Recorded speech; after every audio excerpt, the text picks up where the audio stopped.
Good evening, everybody, and welcome tonight to the Friday night edition of our every 24-hour update. It is day 23. We've done this 23 days in a row, and we will continue. I see everybody jumping in here. I do see you there down in Georgia, fellow unicorn, present and accounted for, sir. So welcome to you tonight. Blessings to Ukraine from Ontario, Canada. Awesome. Welcome, welcome, welcome. We've got a really, really full night of information to share with you, updates to share with you, testimonies, prayer requests, the entire gamut, but here's what I can tell you. I think the schedule that this thing has migrated to, and what I mean by that is our evening updates at 9 p.m. I think they're in the perfect slot. Chuck Pinkham, welcome to you, my friend.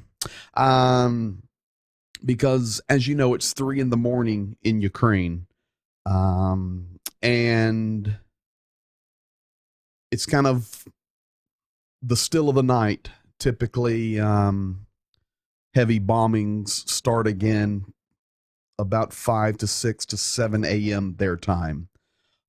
So we're able to kind of look at the whole day, gather the data, and then share it and tell the truth. What is interesting to me is how much stuff can happen in 23 hours, because we're every 23 hours talking to each other, updating.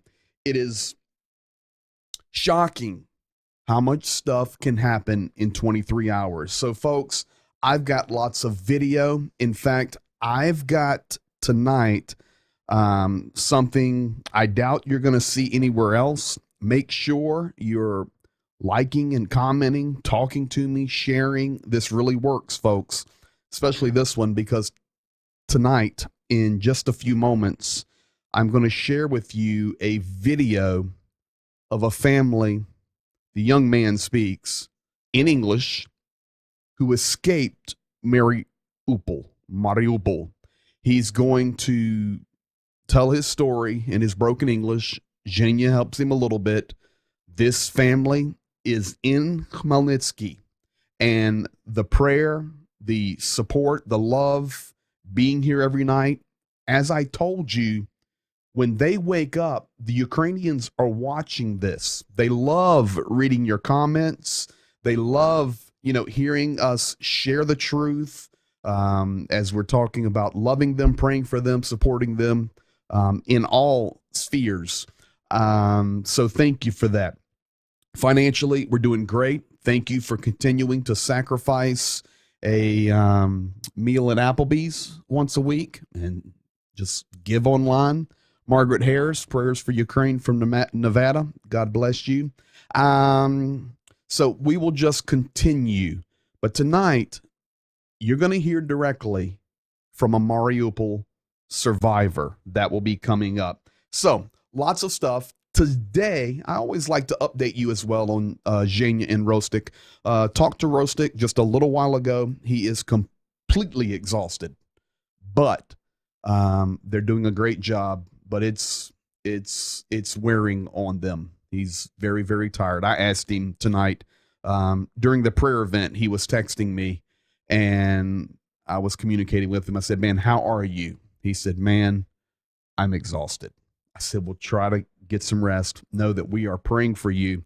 In a little while, we'll be sharing that, and people will pray for you." As far as prayer, also tonight, we did have the Mercer County Night of Prayer, hosted by Oak Grove Church, and it was fantastic. I just returned from that just a few minutes ago, and I had everything ready to go. Had a couple of new things that I had to throw into the queue, and I can tell you, Ukraine was prayed for. I shared some video, told some stories about Ukraine, and then the community, pastors and people were praying for Ukraine. It was well attended, and it was a good night. So thank you. And some of you that were there are actually watching right now. So thank you for being a part of that. Now for Zhenya, today he made a trip to Lvov. He went way to the western side of Ukraine. He was there running a transport. He and one of his associates, whom I know very well, but they were running 2 vans, and they were basically bringing products that had crossed the Polish border into Lvov. They were picking them up. And this is kind of like, the best way I can explain it is, it's the Pony Express. Now, many of us here as Americans, and I know we have others from other countries that watch, but in the Wild West of America, the Pony Express was the way for transporting mail or money or information. And that's how the Wild West was settled, through the Pony Express. Well, in Ukraine, they basically have a civilian Pony Express going. So Zhenya and his associate went to Lvov, picked up materials that had been brought from the border. This is humanitarian and other things. Pastor Rostic sounded pretty angry today. Can't blame him. Well, we'll talk about that in a moment. It's pretty pressure filled. As Zhenya told us, or told me last night, and I communicated to you, it's interesting what's happening. So we shall see. We'll talk about that. They then transport back to Khmelnytsky, and another group picks up the products and they head them to the east, and then they'll drop them off in a couple of cities to somebody else. It's just amazing how they are handling this and facilitating it. Zhenya did send in video to say hello from Lviv. You can see him running the transport, and here he is. Hello from Lviv. Me and Sasha Ivanov there. By 2 cars. Getting some stuff, different kinds, and including food and medicine to Nikolaev. We're taking it from Lviv, then to Khmelnytsky, and then it will be taken, by other transport to Nikolaev. Hello from Lviv. So he's actually transporting, and it's on the way to Mykolaiv or Nikolaev. So just so you guys know, let's do a map right quick, and I will show you.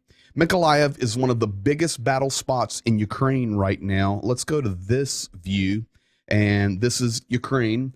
Let me get a little pin here. So Zhenya picked up the stuff in Lvov right here. It came from the Polish border. He comes through Ternopil. He comes to Khmelnytsky. He drops it off here. Then, I wonder if we can change the color of that. Sure we can. Others pick up. And probably Vinnytsia to Uman. Most likely a transfer here. And then from Uman down to Mykolaiv. Now, folks, this is in a raging battle area in Mykolaiv or Nikolaev. It's called by either name. So that's what Zhenya was up to today. Now, I want to share something else with you. A few years ago, I was in Kyiv, and actually Zhenya and I were there. We had went to Kyiv for some reason, and if you remember a couple of days ago, there was a mall that was blown up. That is where Zhenya and I actually were. We were in that mall, and on the bottom floor of that mall is a food court. And we were there eating, and over on the table adjacent to us was a young man. And I haven't confirmed this yet, but I'm 99% sure. I just need Zhenya to confirm it. But when we were down there, he says, "Greg, look at that table over there." I said, "Yeah." "What is it?" "See that young fella?" I said, "Yeah." "He's the world champion for Rubik's Cubes, world record holder, and he's Ukrainian, and he's very famous in Ukraine as a Rubik Cube champion." Now, for those of you that grew up in the 80s, you know what I'm talking about, the Rubik's Cube. Well, that rage went around the world here as history repeats itself in the last 5 years or so. And the world champion Rubik's Cuber was there. So we went over to the table. I didn't care, sat down, started talking with him. He had a Rubik's Cube with him. And we actually filmed it. I was looking for that video today. We filmed him solving a Rubik's Cube, and I shuffled it up. And folks, it was just between 20 and 30 seconds. It was done, maybe less. It was unbelievable. Well, I'm 99% sure this is the same kid. Today, he made a gift to his president, Zelensky, with Rubik's Cubes. I'm telling you, this is the kid. Here's the video he made.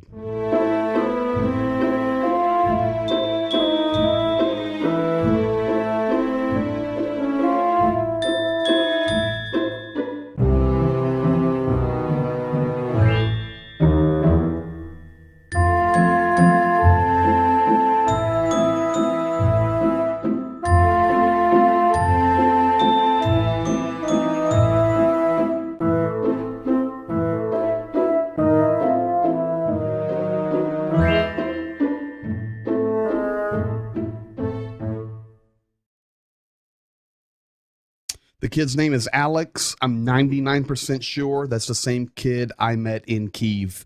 I mean, it just makes sense. He made a present to his president today. I want you to know also that every day funeral processions are going on in Ukraine. And for those of you that are new to the program, I just want to share with you. I showed one from Khmelnytsky a few days ago, a week ago, but this is in a different city. Slain soldier coming home, and just watch how the Ukrainians honor their soldiers. It's happening every day.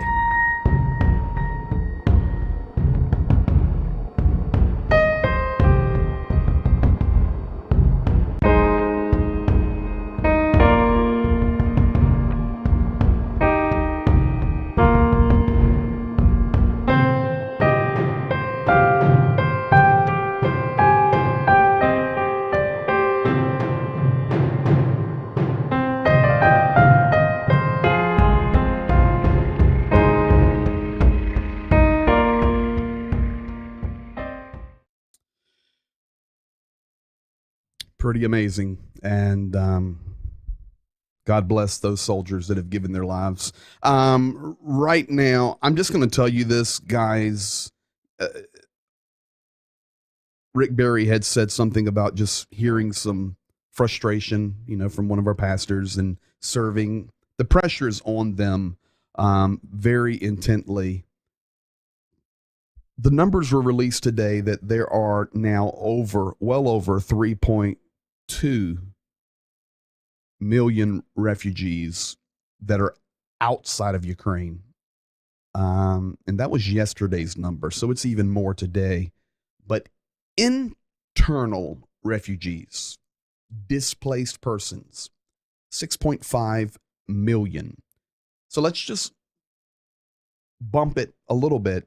You're at 9.8. You're at 10 million refugees. Folks, the population of Ukraine before all of this happened was only 42 million. It was about 48 million. And then through the struggles over the past decade or so, a lot of folks went out. Their population prior to this, about 42 million. We're pushing 25% of the population displaced. This is why you're feeling the stress and hearing the stress. Not as well.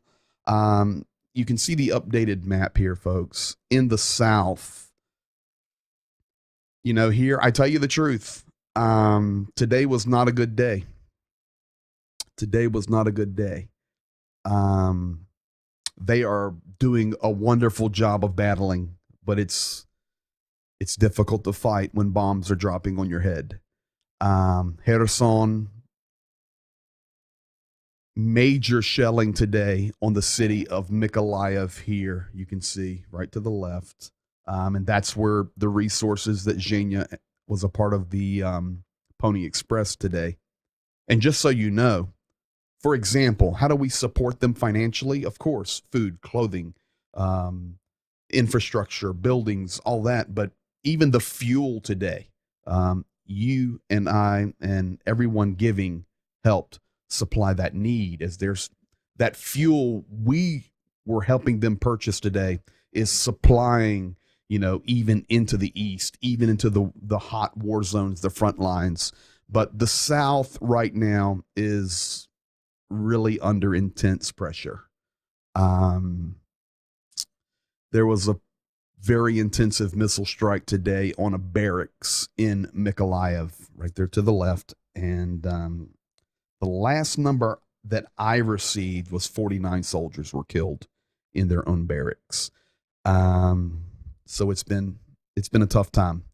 All right, let's get to the general's report. As I like to share with you guys, a lot of information here, and also President Zelensky. In fact, let me start with President Zelensky for a few statements. He said today, "I'm confident that by attacking us, the occupiers will destroy everything that they have tried to achieve in their society, and they will return to where they once were, right at the fall of the Soviet Union."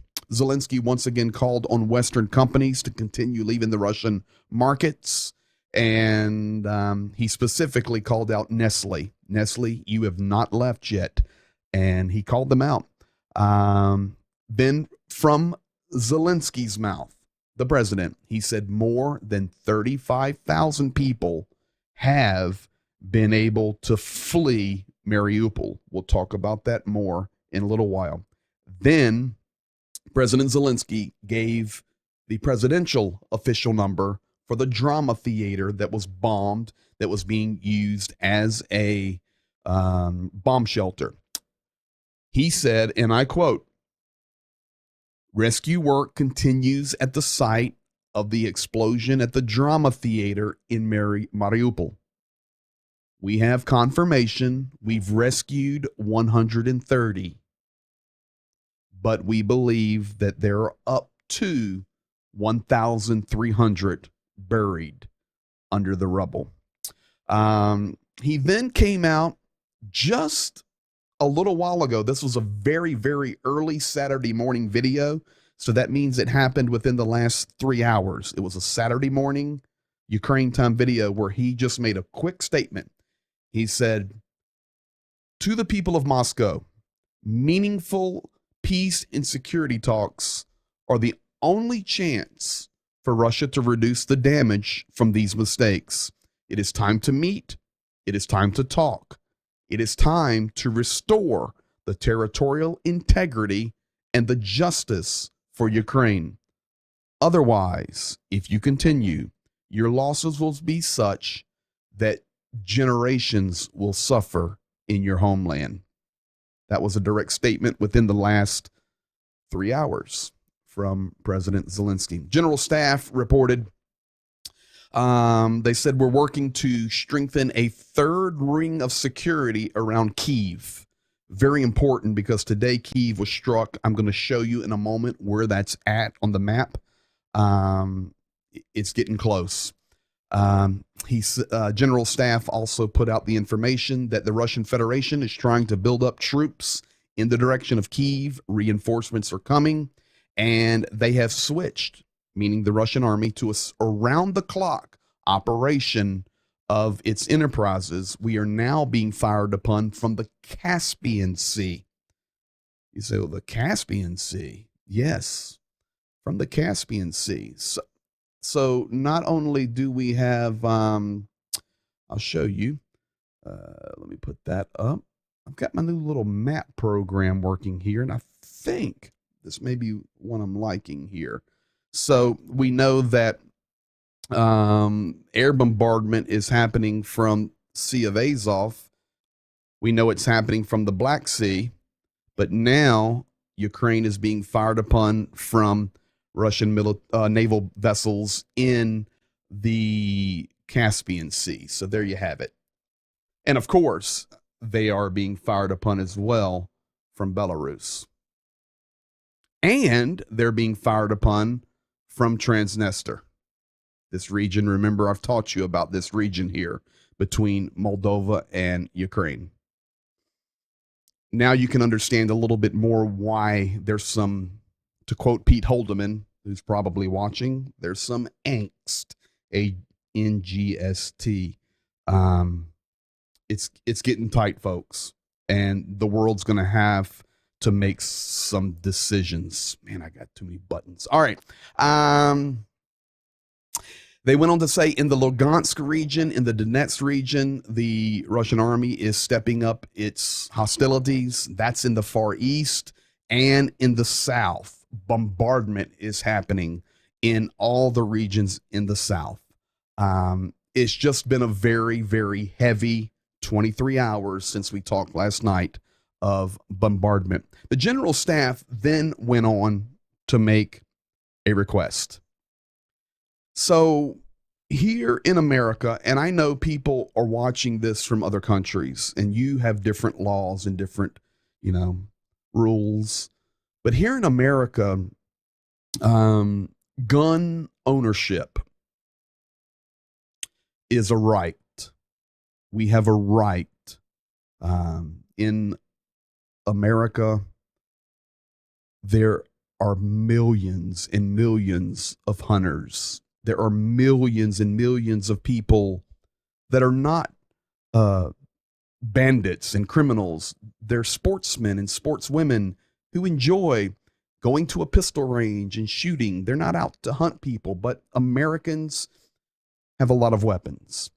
And the right to bear arms is a foundational right for the American people that we hold dear and we fight for. So now you go to other nations that struggle with this a little bit more. Of course, Ukraine coming out of the Soviet Union. In Ukraine, there are 180,000 registered hunting rifles. That would be of the caliber 30-06, 308, or 300. And they call them ultra modern carbines. In fact, or carbines.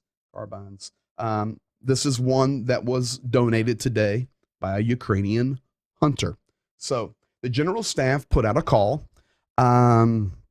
Hunters, if you have a powerful rifled carbine with a good scope, which in the hands of a sniper could do a lot of help for our military, in accordance with the instructions of the Minister of Internal Affairs, Denis Monastruski, we would ask for you to donate your weapon for a re-registration to be used by our military. We are low on weapons, and we could use the weapons that you have in your homes. Anyone that wants to re-register, it will be re-registered in minutes with an electronic certification. When the war is over, you get your weapon back. As of today, there are 180,000 rifled weapons registered in Ukraine. We need them. And then the general staff said, now this formidable weapon for you is gathering dust in the safe, will assist the Ukrainian military in the utmost ways. You say, man, 180,000 folks, that's nothing. I think there's up to a million hunters in Pennsylvania, maybe more. And I know it's went down, but it might have been 2 million at one time. I remember people telling me the numbers. 180,000 is not a lot for a big nation like Ukraine. So you can see the importance of the right to bear arms. So the Ukrainians are doing everything they can possibly do. Kyiv City Night Patrol. I want to introduce you to a band of ladies that have a division in Kyiv. You can see them with the sandbags behind them. They serve in the center of the city. They work together in units, and their job is night patrol, security control, intelligence, and looters. Folks, these are professionals. These are mothers. These are volunteers who have been trained now. And these ladies are serving their nation and protecting their city. Speaking of Kyiv, Kyiv is under bombardment. I just want you to look here at this map. Up at the top left, you see Bucha. Below that, you see Irpin. These are the famous areas that we've been listening about. And then you see the red rectangular box I have there. That's the road from Kyiv to Zhytomyr. I know every inch of that road. I've been all over that road many times. That entire area right there is under bombardment on the west side of Kyiv. The yellow arrows indicate the pushes from the invading forces. Today, the circle in the middle, the Podolsky region, was bombed. This is the closest that it has gotten to the center of the city. The blue dot that I have put on the map for you is the center. That is the square of Maidan. That is where the governmental offices are. El Presidente. Today, the Podilsky region of Kyiv was bombed. Vitaly Klitschko, the mayor, was immediately out serving his people. Here's a little clip of that. Зараз ми знаходимося на Виноградарі. Пролетів снаряд, ми бачимо велику воронку. Що жахливо, що поряд знаходиться дитячий садок, з цієї сторони знаходиться школа. Apartment buildings and schools ми бачимо, в якому вони стані. Were destroyed. Окна вибиті, і вони See the вже skyscraper right behind it. непридатні для життя. Apartment building. 4 дитини постраждало. So far, 4 dead, 29 wounded. But this, folks, is right there. Downtown Kyiv. I mean, to be quite honest with you, the red circle in Podilsky region to the blue dot is walking distance. I mean, folks, just a couple of miles. It's walking distance. The pressure is increasing. I think that is why Zelensky as well made his appeal this early morning to Moscow. They're not giving up their territory. They're not. But we're close to other things happening, folks, and other nations getting involved. It's close. And we need to be prayerful, mindful, and really pay attention now more than ever. Day 23, getting tight. Now, out in the east, they want to push, and they are pushing. You see the red arrow there I have for you. And tomorrow, I'm actually going to work on trying to set this up so I can make these images I'm giving you bigger. I'm going to work with Steven tomorrow, reduce my camera size, and build the slides bigger. I just need a little bit of help from the expert. But you're getting the picture here. Russia pushing very aggressively from the east. The top purple is Sumy. Below that is Okturka. Next is Kharkov. Next is Kupiansk. Next, the black diamond is Kramatorsk. I've been here many times. I have wonderful friends that are still there. To the right of that is Lugansk. Then below the black diamond is Donetsk. And then if you go over to the green circle and over to the orange rectangle, that's Odessa, Mykolaiv, Kherson, Zaporozhye. This is where the Zaporozhye power plant is in the green circle that is under control of the Russian army and now named after the Rosatom, which is the Russian nuclear power company. And the red box below that is just brutal danger zone. That's from Melitopol, Berdyansk. Melitopol, of course, being where the mayor was kidnapped. Berdyansk on the coast. And then, of course, the tragedy that is Mariupol. Now, the red arrow, I'm pointing into a city that is halfway between Mariupol and Donetsk. and it is called Volnovaka. Volnovaka is gone. Now, what I mean by that is every building has damage. And not only that, that city is now flying under the Russian flag. You say, well, what does that mean? Every building, it just everything's damaged. I'm going to show you, folks. Here's Volnovaka.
Right there, you can see the Russian flag flying and the DNR, the Donetsk Republic flag flying. I know it's a little longer video there. I try to keep them quick. I want to keep us to an hour update each night, but that was worth us seeing and understanding. You say, okay, well, how many people live in that town? Well, that was a regional center. It'd be like a county seat, and 25,000 people lived there. 25,000. You say, well, why would they destroy every building? They do not want the buildings. They want the ground. And it's basically an attempted genocide is what we're looking at. So God bless the people there. That one's tough, and I wanted to share that video with you. Today, Georgia was threatened. Last night, I told you that Bosnia-Herzegovina was threatened, saying if you Um, with Bosnia and Herzegovina, it was with NATO. You do anything, we'll do the same to you as we're doing to Ukraine. Georgia was threatened differently. Georgia was accused today by Moscow of having additional chemical weapons factories. And Moscow said today that if they confirm that, Georgia will be next. They already have territory there. You see in the red dotted lines of Georgia, Abkhazia, South Ossetia. Maybe you remember hearing about those in the news years ago when Russia took those regions over. If you look very closely, Russia comes down the middle, Ukraine's on the left, Georgia's the next country against their border. Unless something happens, it's going to be next. That's why we need something to happen quickly. So I showed you about Volnovka. That's where it is, below Donetsk and above Mariupol. Tonight, I'd like to update you on Mariupol. In fact, I've got it here.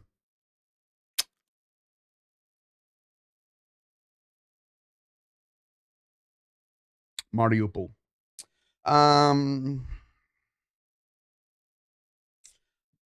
Mariupol is getting close to lost.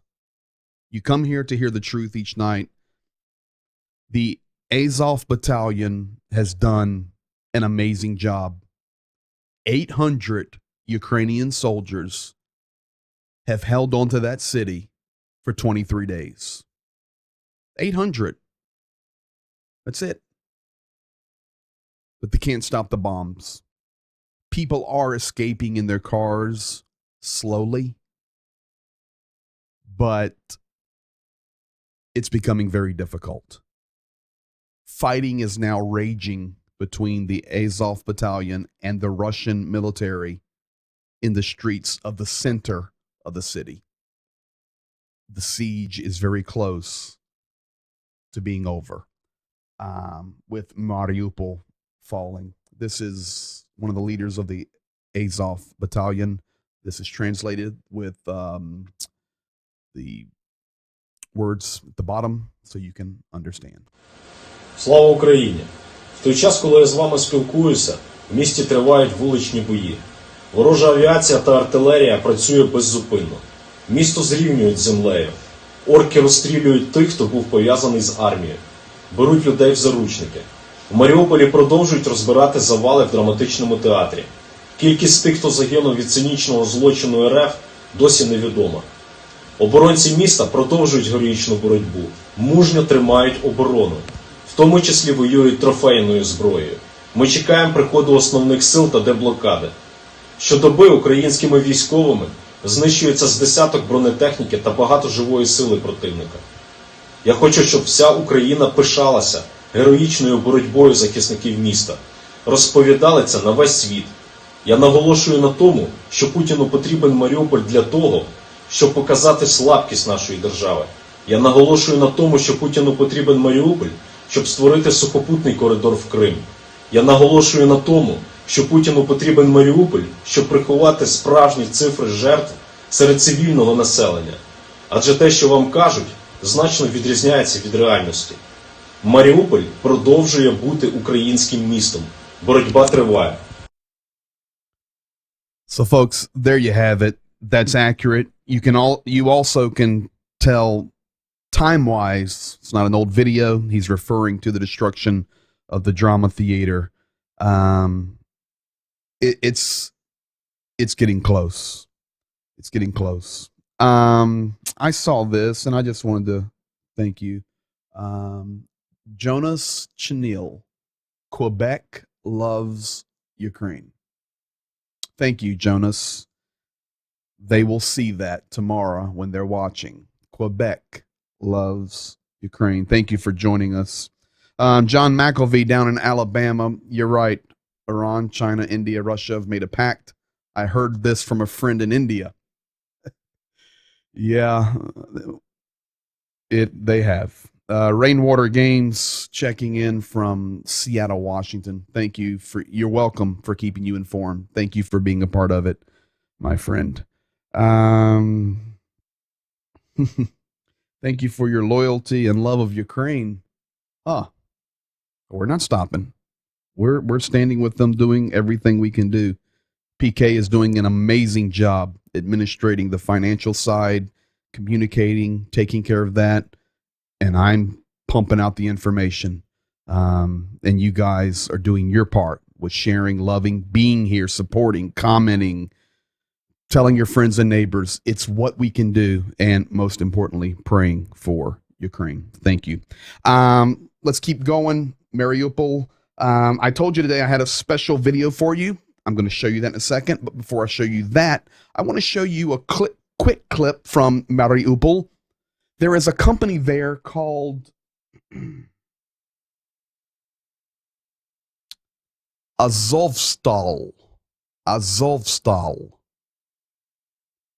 It is the largest steel manufacturing plant, they say, in the world. Now, I know we've got some big ones in Pennsylvania and Illinois and all those things, but what I was reading today, they have said that this is the biggest steel manufacturing plant in the world. And probably true, folks. These factories are humongous, and you have to understand that Donetsk Oblast and that Lugansk and the area of Kharkov, so rich in natural resources, steel and coal and iron ore, gold, all these things loaded in the ground in Western Ukraine. Well, this is unbelievable. Why on earth would you destroy the biggest plant?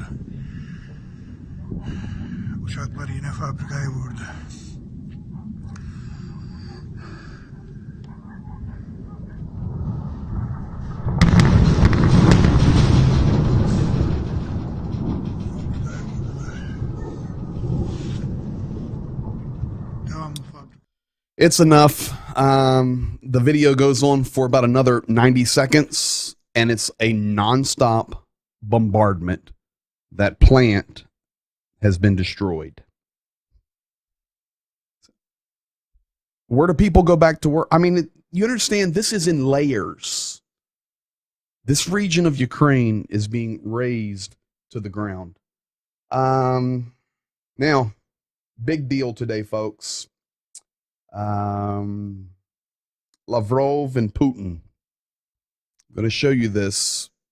You need to see it. Lavrov came out today and stated today, cargoes with Western weapons imported to Ukraine will become the target of Russian special operations. We've known they've said it. They're attacking, but now he reiterated it today. Denazification implies the abolition of any laws that discriminate against any Russian-speaking population. He then said the transfer of Soviet S-300s, which are air defenses, from other countries to Ukraine is impossible and will be illegal. Moscow will not allow this. His final statement was, once we have resolved this situation, relations between Russia and Ukraine will return to normal.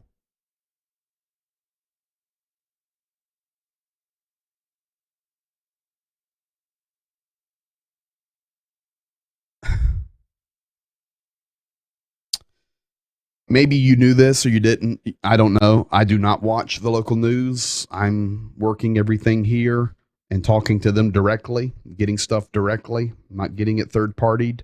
But today, Vladimir Putin made a speech.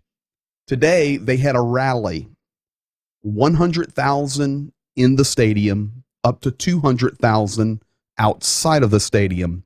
They were celebrating the 8-year anniversary of taking Lugansk and Donetsk. And then Vladimir Putin made a speech. Folks, Anyone that does not think this is like World War II, we need to reconsider. Here is, I just clipped a few pieces together. This was an hour. I just clipped a few to give you an example. The last little thing I'm going to translate for you so that you can know what he said. But here is a little sample of the rally today in Russia.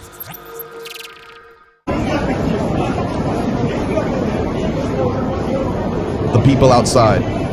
Были организованы карательные военные операции, и не одна. Их тут же погрузили в блокаду, подвергли систематическим обстрелам из пушек, наносили удары авиации. Вот это все и есть то, что называется геноцид. Именно избавить людей от этих страданий, от этого геноцида является основной, главной причиной, побудительным мотивом и целью военной операции, которую мы начали на Донбассе и на Украине. Так получилось, что начало операции совпало, совершенно случайно совпало с днем рождения одного из наших выдающихся военных. Здесь, вы знаете, мне приходит в голову. Now listen, I want you to listen to this. Unless you understand Russian, you will not understand it. I'm going to tell you what he says here. But Vladimir Putin is getting ready to quote the Bible. You're saying, what? This next 17 seconds, he's quoting the Bible. If you see the sign right above his head, it says Za Rossiya. That means for Russia. And then the words at the bottom of the screen, I'll read that to you. It says Zamir bez nasita. For the world without Nazis. That is what he's standing on as he now quotes the Bible. Слова из Священного Писания. Нет больше любви, как если бы кто-то отдал душу свою за друзей своих. So what did he say?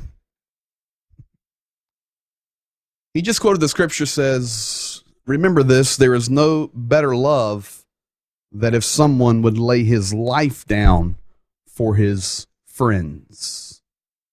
He then, a couple of his other statements, Crimeans did the right thing by putting a hard barrier against the Nazis. He says the goal of our operation in Ukraine is to save people from genocide. The Russian military and Ukraine cover each other. We have not been this unified in our nation in a long time. That is what happened today in Moscow. Turkey. Putin met with Erdogan. Remember, Ukraine doesn't trust Turkey. Yes, Turkey's giving and Turkey's supporting Ukraine, supporting Russia. Ukraine does not trust Turkey. Ukraine doesn't trust China. They do not trust Iran. They do not trust India. They do not trust these nations. Putin to Erdogan, they were talking. It says basically nothing is new. Erdogan came out, described his conversation, and said that basically Putin's requiring neutral for Ukraine, no NATO, and disarmed to the level that Moscow approves, protecting the Russian language, and complete denazification. Another group of demands, Erdogan said, concerned the territories of Donbass and Crimea, temporarily occupied by the Russian Federation, but he would not disclose that. So that was Turkey today. The United States defense came out today and says that Putin is most likely to begin making nuclear threats if this war drags on. We already know that he's put his nuclear forces there on high alert. We'll see. It's possible. China. President Biden called President Xi, or However, they video conferenced or whatever. They had a conversation today. After that, President Xi made these statements. He said, confrontation and war in Ukraine are not beneficial to any person. Peace and security are the most valuable treasures of the international community.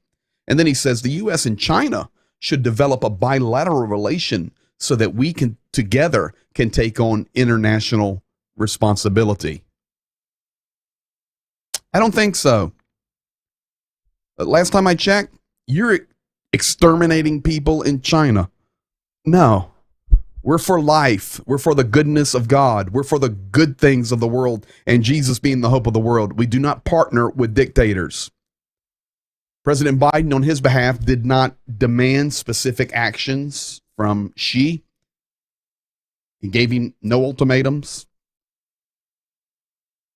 He said the U.S. will follow the decisions of the PRC in the continuation of the conversation between the United States and China. No, we do not follow China.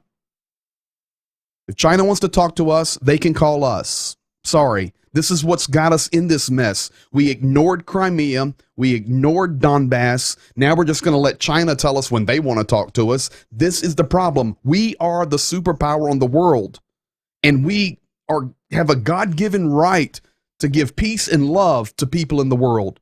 We do not follow dictators. Biden then discussed with Xi the topic of biological laboratories in Ukraine, as voiced by Putin. Folks, I told you a week ago, this biological weapon story that is completely made up is not going away. And here, 1 week later, we have President Biden and President Xi discussing it, and we have Putin telling Georgia, if we find a chemical weapon or a biological warfare lab there, we're going to did not say nuke. We're going to bomb you as well. We're going to bomb you as well, just like Ukraine. I'm telling you, this story is not going away. It's going to be used as a false flag event unless we get peace quickly. It's going to escalate. Now, immediately, Irina Vereshchuk, the deputy prime minister, came out and responded right after all these talks between Xi and President Biden. She was not happy. Not Xi in China. She, as in the Honorable Irina Vereshchuk, was boiling. Why was she boiling? Because China had talked about how it's already supporting Ukraine and helping Ukraine, and it's helping Russia, and it just wants to help everybody. I quote, folks, here it is. I have it translated in red. It's spot on what she said. This is what she said. This is absolutely ridiculous and not worthy of the status of us hearing.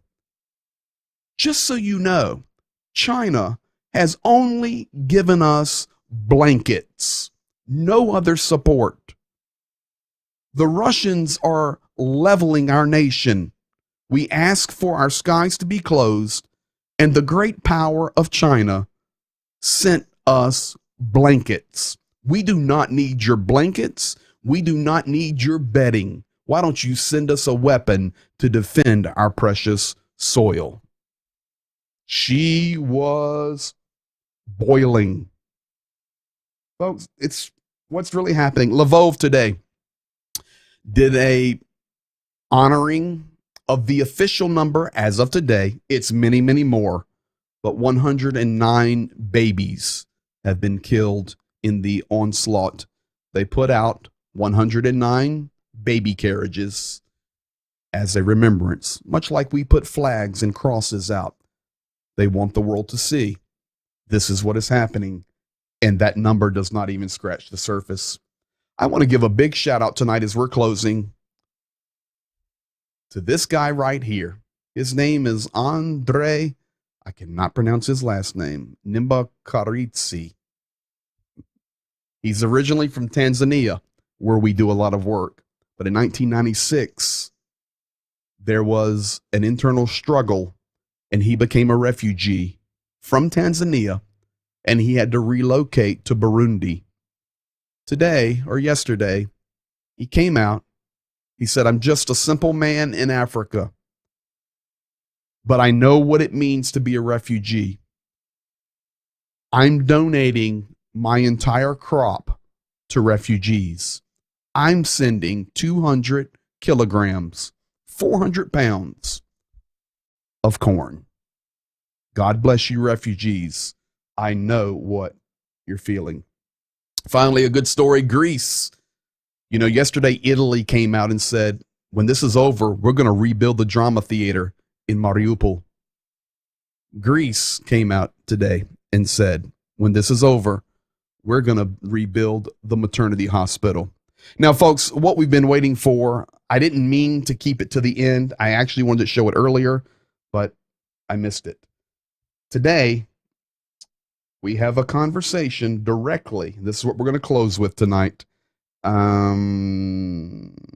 got it over here. Mariupol testimony. Now, the guy's English is not that best. It's not that best. Neither is mine. Not the best, but it's solid. You'll understand it. I've cranked the volume up heavy.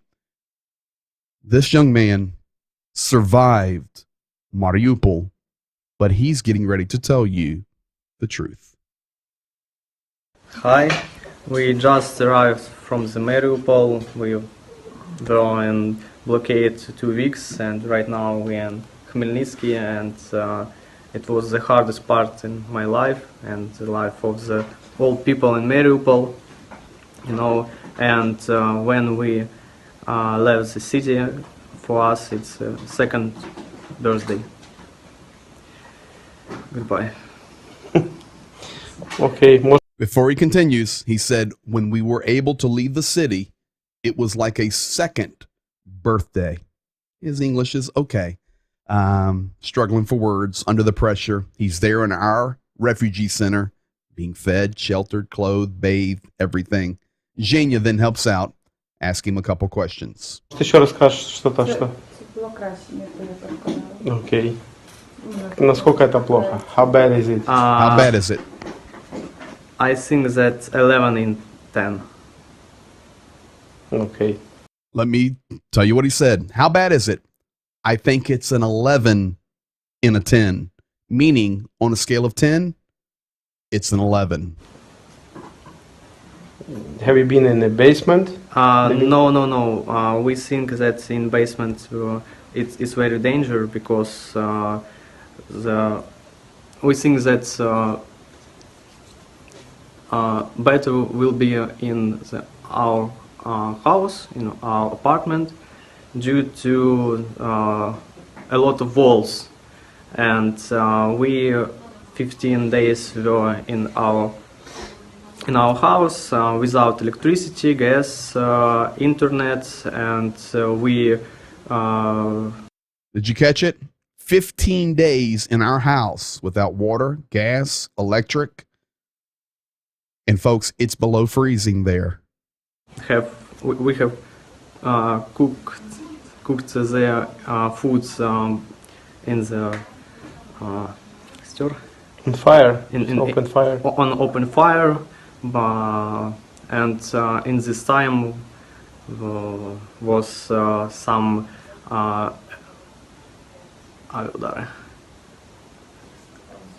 Bombing. and explosion in the city, and it was very dangerous, but we don't have any chance to make something. There you have it. That, my friends, I promise you, is the truth. That is, what is my camera freezing for? Let's go back to a different image then. What on earth? Hey, there you have the truth. Can